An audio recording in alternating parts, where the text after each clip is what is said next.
आज class 9th का एक मेन चैप्टर है जो क्लास 10th में भी बच्चों को आता है, मेजरमेंट ऑफ सेंट्रल टेंडेंसी। इसमें फर्स्ट टॉपिक है अर्थमेटिक मीन, जिसमें आज हम मीन निकालेंगे अनग्रुप्ड डाटा। आपको अनग्रुप्ड डाटा दिया है x1, x2, x3 up to xn। आपको इसका मीन निकालना है। मीन को रिप्रेजेंट करते हैं x बार से। x बार होता है इन सब ऑब्जर्वेशन का आप सम करें और उसको डिवाइड कर दें नंबर ऑफ ऑब्जर्वेशन से। तो फॉर्मूला बनता है x bar equal to sigma x upon n। अब इसको अनग्रुप्ड डाटा को हम अलग अलग एग्जाम्पल्स से सीख सकते हैं। जैसे फर्स्ट क्वेश्चन आपको दिया है, if the height of 5 person are 144, 152, 151, 158, 155 in centimetre, find the mean height. अब आपको ये देखने से लग रहा है कि अनग्रुप्ड डाटा है, तो आपको फॉर्मूला लगाना है x bar equal to sigma x upon n।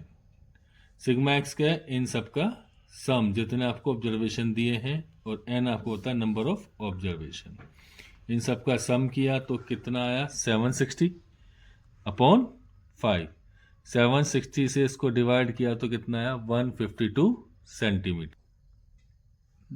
इसी प्रकार हम देखते हैं कहीं कहीं पर कुछ वैल्यूज को गायब कर दिया जाता है, यानी हिडन कर दिया जाता है, और उसकी वैल्यू हमको निकालनी पड़ती है। जैसे क्वेश्चन दिया है, if the mean of 6, 4, 7 p and 10 is 8, find the value of p। तो हम जानते हैं अनग्रुप्ड डाटास का फॉर्मूला क्या है? x bar equal to sigma x upon n।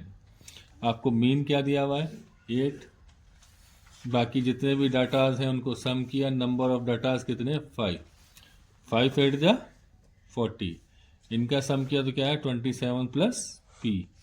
तो p की वैल्यू निकालनी है, तो p की वैल्यू निकलेगी 40 में से 27 घटा देंगे तो p इज 30। अब आप अगले प्रकार के क्वेश्चंस देखेंगे जहां पर हम कुछ वैल्यू गलत डाल देते हैं मीन कैलकुलेट करते हुए। तो जैसे क्वेश्चन है, if the mean of 100 items was found to be 30, if at the time of calculation 2 items are wrongly taken as 32 and 12 instead of 23 and 11, find the correct mean। अब हमको इसका mean निकालना है, तो सबसे पहले हमारी इनकरेक्ट टोटल कितना होगा? 100 आइटम्स हैं, उनका मीन्स 30 है, 100 की 30 से मल्टीप्लाई की तो इनकरेक्ट टोटल कितना हुआ? 3000। करेक्ट वैल्यू निकालने के लिए हम क्या करेंगे? जो आपकी इनकरेक्ट वैल्यू है उसमें से माइनस कर देंगे जो हमने इनकरेक्ट वैल्यूज डाली है, और प्लस कर देंगे जो करेक्ट वैल्यू है। तो 3000, 32 और 12 जोड़ के कितना हो गया? 44। 23 एंड 11 जोड़ के क्या हो गया? 34। तो 3000 में से माइनस हो गया 10, तो करेक्ट वैल्यू क्या आ गई? 2990। अब करेक्ट मीन निकालने के लिए आपको पता है मीन का फॉर्मूला क्या होता है? x bar sigma x upon n। Sigma x कितना आया?